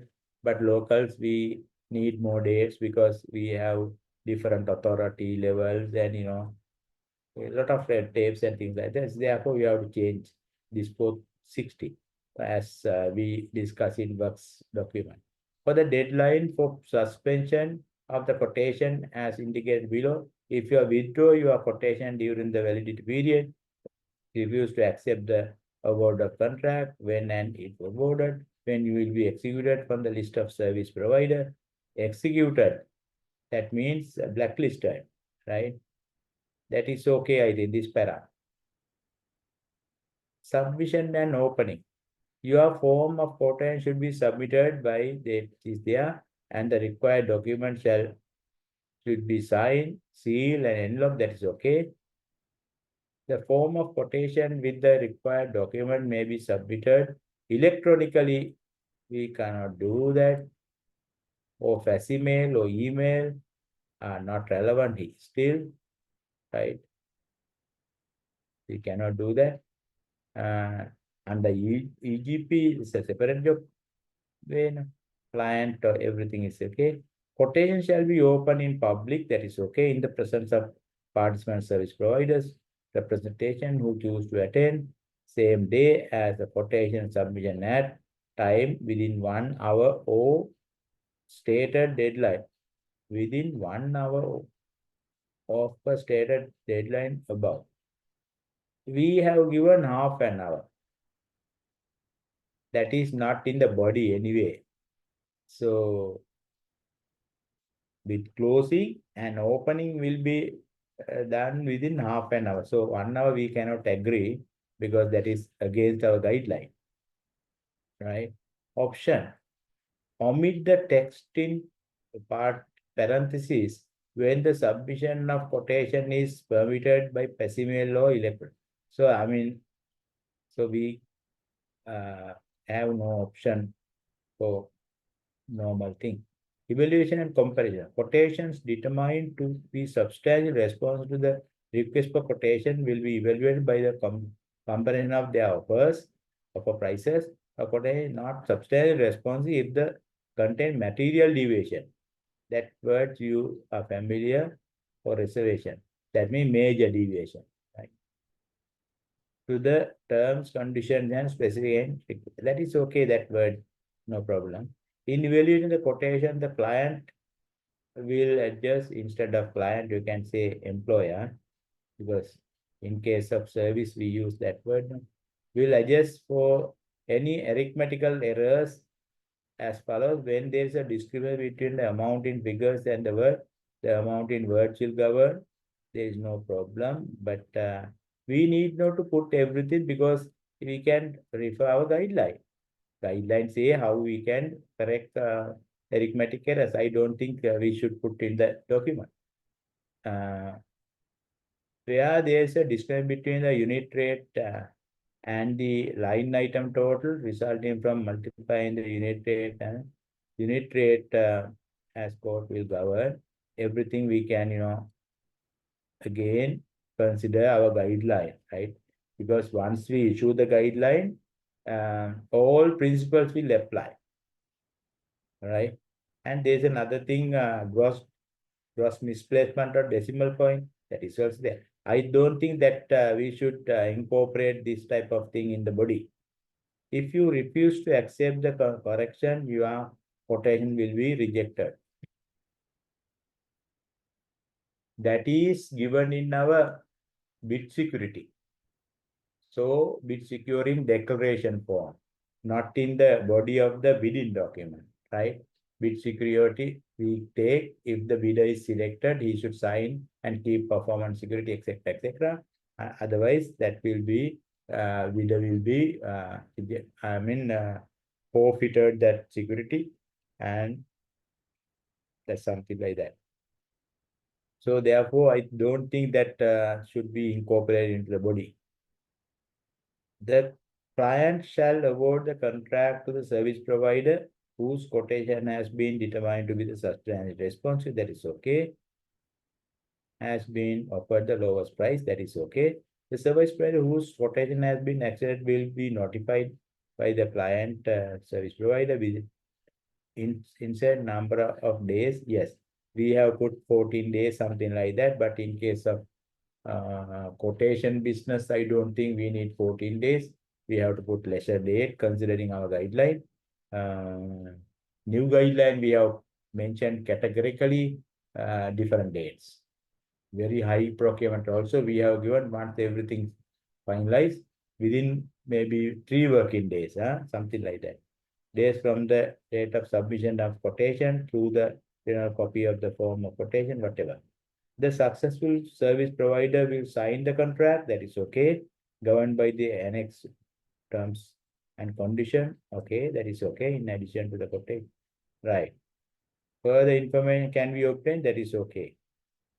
The client intend to apply funds from for eligible payments under ADB anti-corruption your firm, joint venture, partners, associate, parents, company, affiliates or subsidies, including any short subcontractors or suppliers for any part of the contract are not have been temporarily suspended. Yeah, that debar. That is okay because we check the eligibility of legality. Can you remember? So that is, I don't think we should put in the document. Anyway, it is in the condition of contract or something. I think they have incorporated everything here.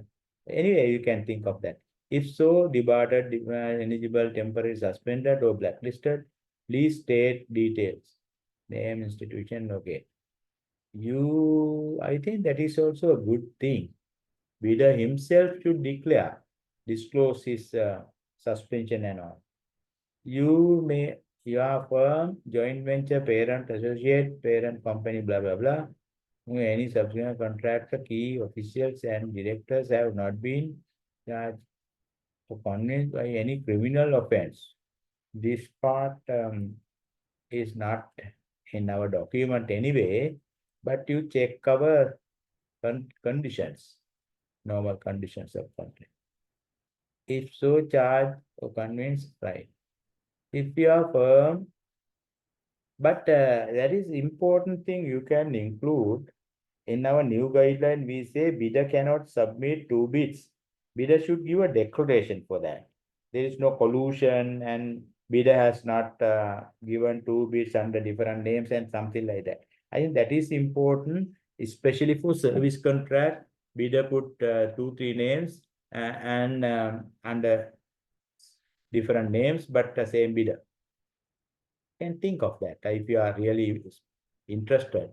Any misappropriation, mispresentation of knowingly or recklessly mislead or attempt to mislead may lead to automatic rejection of the quotation, cancel of contract, or that is okay, you can think of that. If bidder shall not have a conflict of interest, yeah, that is also there in our new, this thing, conflict of interest. All bidders found to have a conflict of interest shall be disqualified. Yes. Please confirm by fax or email receipt request whether you are, that is okay. By fax or email, this is whether you are going to give a bid. Whether you will not submit a price quotation. Yes, that is important. Then we can think of, right. So they have given a form of contract. You can think if you are really interested, or you can fill up as your exercise here. We offer to execute contract, or you can. There are two options. Option earlier we mentioned option for quotation. Option A, we offer to execute the name and number of contract in order the contract terms and conditions and the scope of service, accompanying this quotation for the contract price of what amount in words and number of unit or whatever. Option B, that is amount and unit numbers. We offer to execute name and scope of service, accompanying a quotation for the contract price not exceeding, that is lump sum, right? Say 5 million words and numbers irrespective of the quantity, and this is measure and pay something. This is a lump sum. In name, currency, in accordance with price schedule, right? Annexed to the scope of service. So based on price schedule, his price is in a lump sum form. So that is okay, I think. We propose to complete the performance of the service described in the contract within the completion period indicated. Okay. This quotation and your written acceptance will constitute a binding contract between us. We understand that you are not bound to accept the lowest. Yeah, that is same in our guidelines and our documents, right? We hereby confirm that the quotation complies with the validity of the offer condition imposed a request for offer. We are national of ADB member, not necessary for the, have not been associated with firms and prepared the terms of reference. Okay, that is basically for consultancy. Here, I don't think non-consulting service that para is relevant, right? Was identified, see not, you can think of that. Okay, that they give a acceptance. That's the client will issue, the employer in our case. Accept the service. This is the acceptance letter, the simple letter, name of the employer, authorized signature, name of the signatory, the title of signatory, date, and they give a acceptance. The client accept the service provider's offer to provide the service.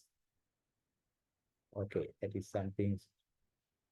But I think it is should give more information about the service rather than giving only this.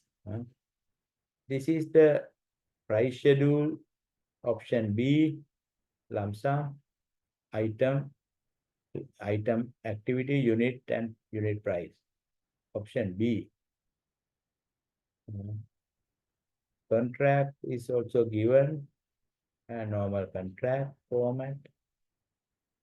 Terms and conditions, that is condition upon. Contract means, or contract price means, applicable law, that is general condition or something. Performance of the service, the service provider shall carry out services with due diligence and efficiency and will furnish to the client such information. Okay. Required performance standards, general description, required performance standards. Okay, specific standard, whatever performance parameters, that is important, I think, service.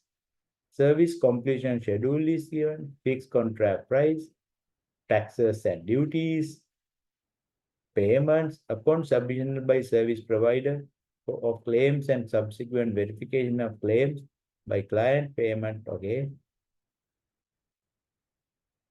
Corresponding option price, that is A and B. Advance payment 10% within 14 days of signing. This is normally for consultancy. We pay advance 10% advance upon evident mobilization of service provider. Here also they provide, okay, we can think of that. 90% of the value comes after the indicated in the price schedule.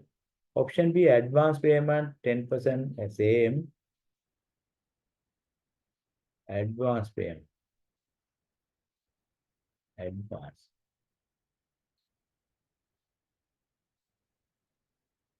Here also same, we'll see what is 10% within 14 days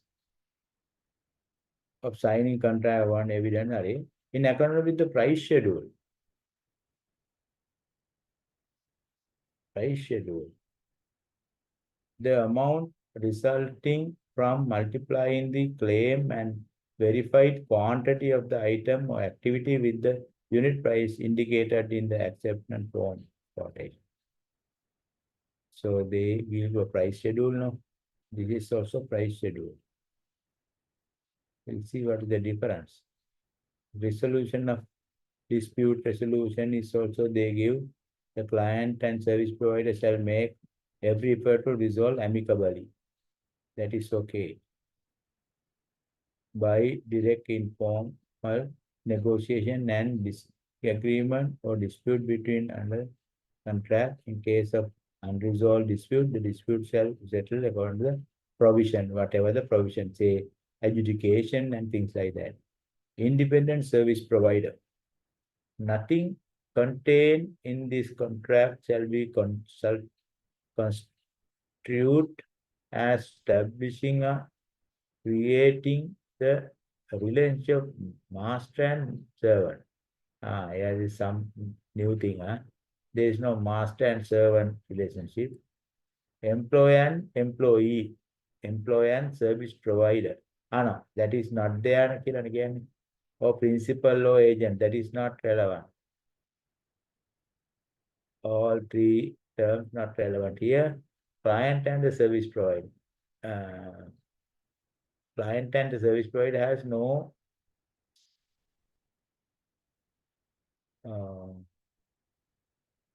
relationship like this.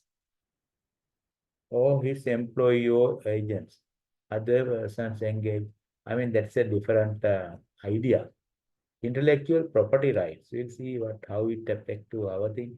Intellectual property rights, the service provider shall indemnify the client. Indemnify means insurance. Client from and against any and all claims, liabilities, against losses, damages, penalties, action, judgment, suit, proceedings, demand, cost, expenses, and disbursements, or whatever nature and may be imposed on incurred, or whatever is you can think of that, whether intellectual property rights involved in our normal service contract. This is all for consultancy. I don't think we must consider consultancy into our non-consultancy, right? Other than consultancy, you have to think all other sets.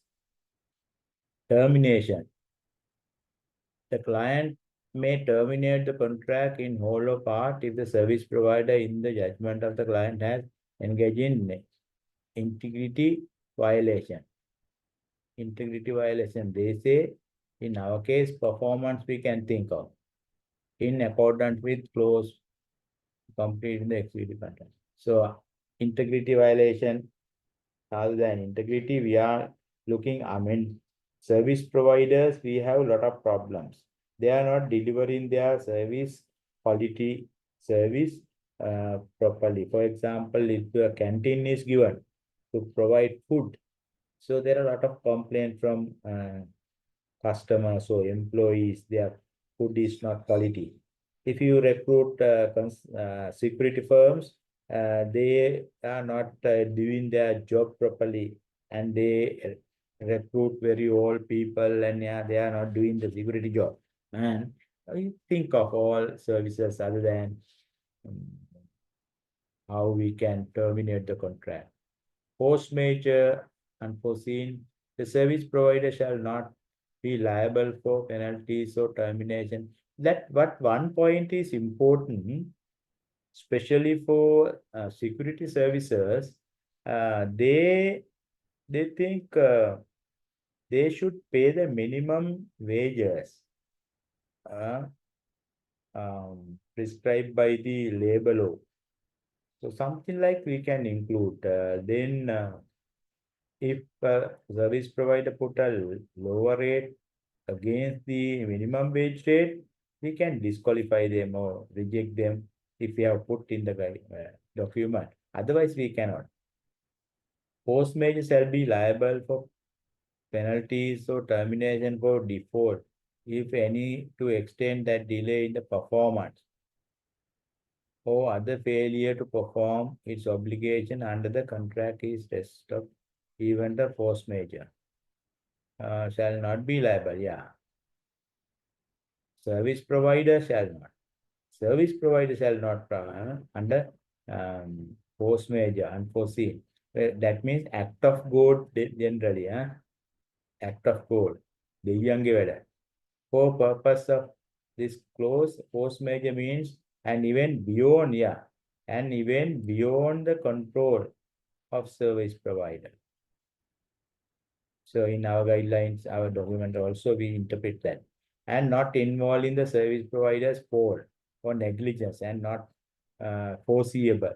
Such event may include but not restricted to act of client, its suffering capacity, wars or revolution, fire, flood, epidemic, quarantine, whatever. If a force majeure situation arises, the service provider shall promptly notify the client in writing. That I think this paras okay. We can think of accounts and record. The service provider shall keep accurate and systematic accounts and reports in respect of the service. That is also important because the point accurate service accounts and, for example, cleaning service, for example, we hired a cleaning company to give the service. So we say how many days they have to clean toilets, for example, and what are the detergents they have to use, and how many people to be employed and things like that. In order to check that, they should maintain report. I think this is an important point. Otherwise, they can, even security, security, of course, we say at a time how many securities to be there, day and night, how they have to use. And you can think of, because service is not like straight away goods and works. It's different. Quality is important. In order to ensure the quality, there should be some information included in the documents. And suspension, that is not relevant. Termination not due to non-payment, but if the service provider has not received payment due to within 28 days, I mean, that clause is not in our guideline. We normally say we pay in 56 days as provided. Service provider may immediately issue 14-day termination notice. I think according to our document, it is not possible. We don't agree with that. Scope of services. So they have to give a background, objective, implementation, arrangement. All I think this is okay. Right. What lessons you can learn or insights you got from this document? Because it's a new document, we have not used this. What idea you can think? Do you have come across any service procurement shopping document during your work? Please speak. What we can do?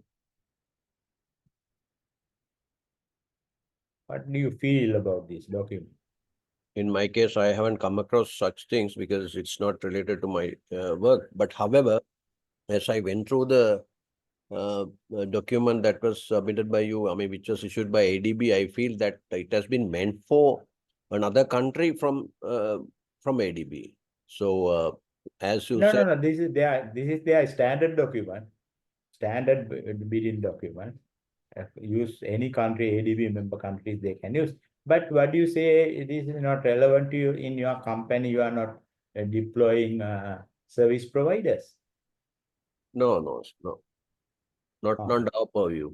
Okay. Anyway, how about the others' view?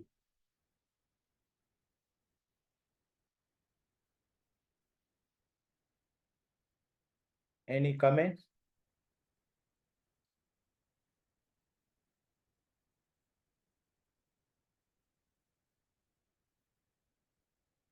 Anybody would like to talk about this document or your experience on non-consulting service procurement, how we can, utilize this document, doing some changes or localize this document to our context. Any ideas, please come up.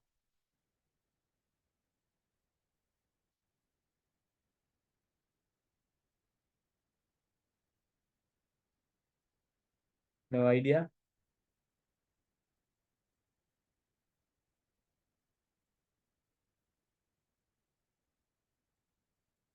Right. So We'll, I'm Suseema. okay. Excuse me. Yeah, I'm working for a private company, but Okay. when we purchase from, we import from India, we are Okay. due to sign the document that you showed. They are giving us as a sales contract. So all Okay. these force major line and act of God and arbitrary section also there. So we are That due means you to sign. are getting what kind of service from India? No, sir. I mean that goods also, for the goods also we are getting the same contract. All right, right. Goods, of course, no problem. We have a document, very straightforward document you can use. My problem is even works is no problem. My problem Yeah. is non-consulting services other than goods or works. My question is, we need janitorial service, we need catering service, security service, transportation service, various services. Those are not goods or works. Those are non-consulting. Those are not expert service as well, right? So Yeah. we have to exclude the expert service like consultant service, right? So now another question. So now we Yeah. are purchasing machineries. So for operating those machineries and fixing those machineries, we recruit Indian technicians as well. So is So that what are their non-consultant? capacity? They work as consultants. Yes, they come and teach. That mean give their technician what do you call this knowledge to our workers. So for that, you So for cannot 3 months use this. they sign contracts. Yes, yes. For this one, this document you cannot use for that. For that, we have a separate arrangement, expert services. You can hire individual consultants or consulting firms. That is a very interesting, and we have a guideline, we have a manual, Yeah. we have a documents, contract, everything is very clear. So for that purpose, you can have enough documents, our document, World Bank, ADB, etc., etc. So that is Right. not my question. My question is, other than the consultancy, other than the works, other than the goods, non-consultant service කියලා ජාතියක් තියෙනවා. Right? The list I gave. For that, we don't have a document. That is the problem. That is my question to you, right? Yeah. Yeah. So I have given a small activity. A government organization require a security service for 2025. Prepare a bidding document by using ADB SBD standard bidding document for non-consulting services. You may assume all required information to do the task. But before that, I think to do the task, to do the task,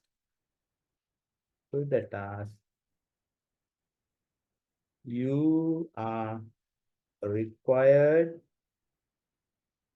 to amend the ADB SBD document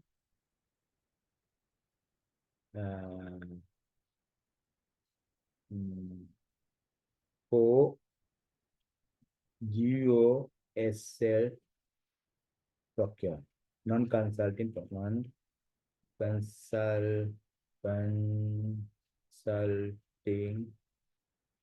service procurement. That is your task. because you can't straight away use the ADB one. It is not relevant for GUSL. You have to change that. If you do that, I think that will be a great job. If you have an assignment, I prefer to give as an assignment, but we'll see in the future what arrangement the university has made to this module. Finally, earlier I have mentioned the contract, but I have put 3 contract types for 3 different procurement. The contract agreement shall be signed part of the document. We'll delete that contract part. Then otherwise you will get confused. This contract I have put only, I said I will give another document. Yes, we'll delete that one. This then, okay. All right.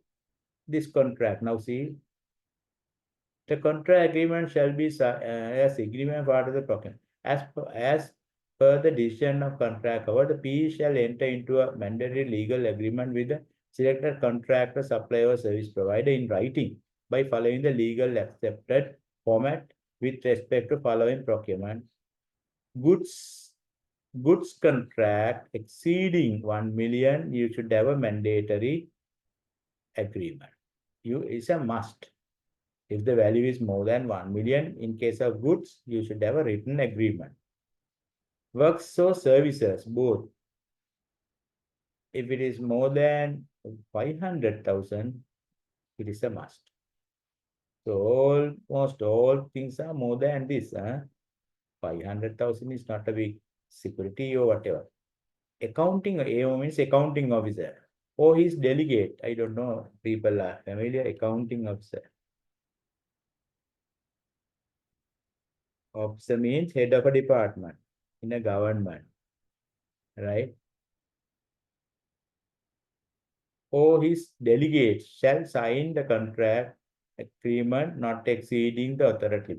So that the accounting officer, or in case of ministry, a chief accounting officer,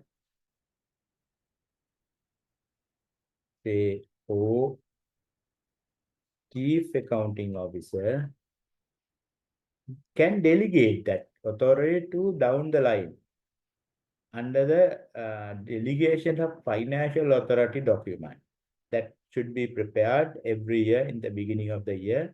Who has the authority? It doesn't mean all 500,000 things should go to the head of the department and he should sign. No, his delegate may be a deputy or assistant even, that doesn't matter. His delegate shall sign the contract agreement not exceeding the authority limit stipulated in the section the manual for determine. So we have mentioned in the manual, our guide procurement manual, Sri Lanka, determine the contract award. In all instances, chief accounting officer, his delegate shall be the contract signing authority. If the authority is not given, it is the authority of the chief accounting officer. But there is a maximum limit to a head of the department. I will put that also. Maximum limit to accounting officer is now earlier 200 million, now it is 200 million. Exceeding this chief accounting officer is the authority to sign the contract. Still his delegate is okay, but he is the authority. So only up to 200 million accounting officer can do this signing. If it is more than, you must know that should go to chief accounting officer or his authority, his delegates, right? So types of contract agreement, there are 3 types. I said measure and pay, you all know. Unit rate contract. The above type of contract are appropriate for procurement of works generally. Works. When the scope of work is well defined, in it separate items are quantified. So if it is well defined, quantified to unit and unit price is quoted, but the actual quantities that performed by the contractor cannot be determined with reasonable accuracy in advance for the work cut. So reasonable accuracy cannot be quantifiable in advance. Therefore, we use this rate. Then the engineer will measure and pay. That is called measure and pay. Also, yeah, measure and pay. Upon the completion works, payment are calculated based on actual measurements, actual performance measurements. In case of unit rate contract, as there is no commitment to a specific quantity, payment shall be made on measure and pay. Payment shall be made on measure and pay. That is the word. Paid on delivery, earlier we mentioned. These type of contract are appropriate for supply of goods and non-consulting service both, based on the scope of the particular procurement. A paid on delivery contract means any contract whereby payments of invoices based on the unit rate and quantity for goods and services. That is the paid on delivery. The goods say 5 computers, unit rate is this. This upon delivery, and they can pay. Other services also unit and quantity.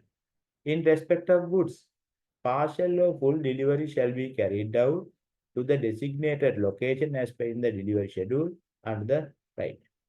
In the case of non-consulting, the delivery shall be based on schedule of requirement.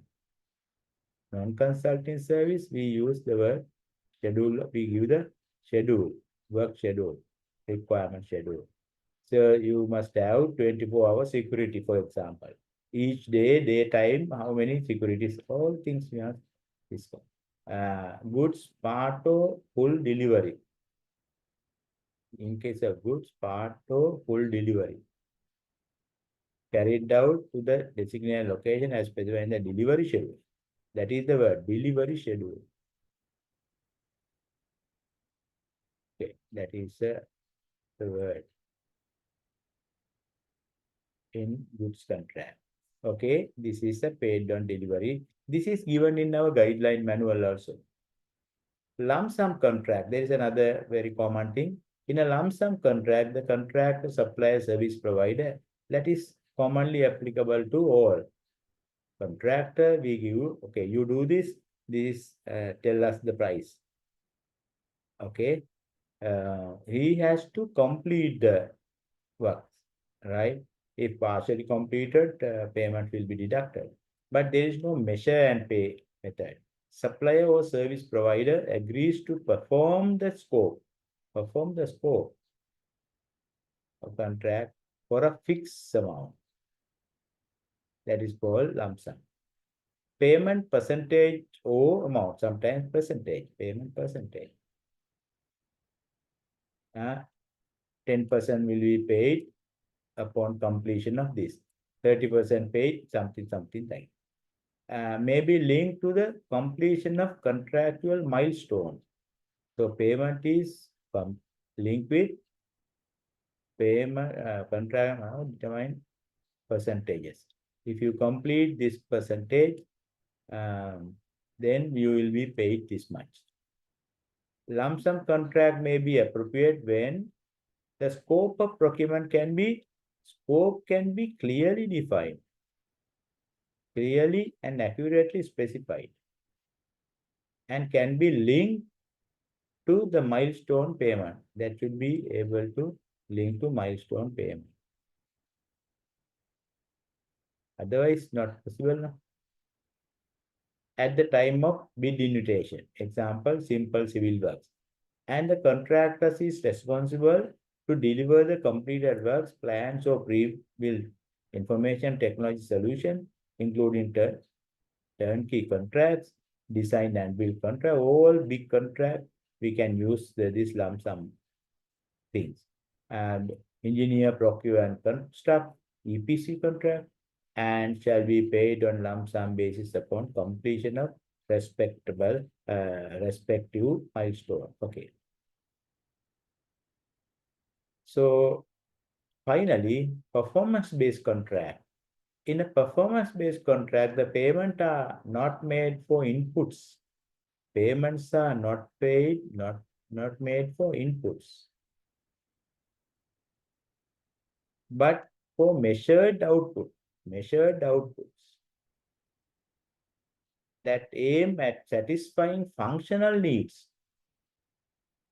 Satisfying functional needs in terms of quality, quantity, and reliability. There are a number of. So you have to perform it based on the quality, quantity, reliability, etc. Performance-based contract may be appropriate for the following scenarios. Contracts for rehabilitation, operation and maintenance of roads, buildings, plants, right? So you have to maintain this road for 1 year, 200-kilometer road. This is our quality standard. No, there should not be any pitfalls, whatever we put here. And I mean that earlier during English period, British period, they supervisor, they employed supervisor. They every day they go to every inch of the road and see what is wrong, and immediately they repair it using their money, their material, and every time the road is perfect. Now we can use this performance contract. So that is the contractor's responsibility. Contract for non-consulting service that are procured on deliverables. Non-consultancy deliverables, right? What are the deliverables? We must define. Contract for provision of facility based on performance. So based on anyway on performance. Provision of facilities. So you have to give canteen, morning, breakfast, tea, whatever, lunch and dinner, whatever. So all the things you must include in the requirement, service requirement. Okay. With this, I conclude today's presentations. Request for quotation business. Next time we'll discuss NCB, National Competitive Bidding, goods. If time permits, I will discuss some works document also, which we can use for national level or medium level works, if time permits only. But my target is to cover, no, not goods this time, non-consulting service I'll have to finish first. That means NCB document is there, issued by the NPA for big non-consulting services. Okay. With this, I would like to stop. Today is not a very good day. Weather is very bad, very hot here. On the other hand, I don't know, you feel hot, very bad climate, right? Very thirsty, very tired. Okay. Is it raining here still? Sorry, sir. Is it raining? Raining? No, so now it has stopped. No raining, I stopped. But as you said, it's sweating. Very sweating and, very, I don't know, I am also very unfit because very bad weather, very hot weather. Right. Anyway, if you have any question, you can still ask.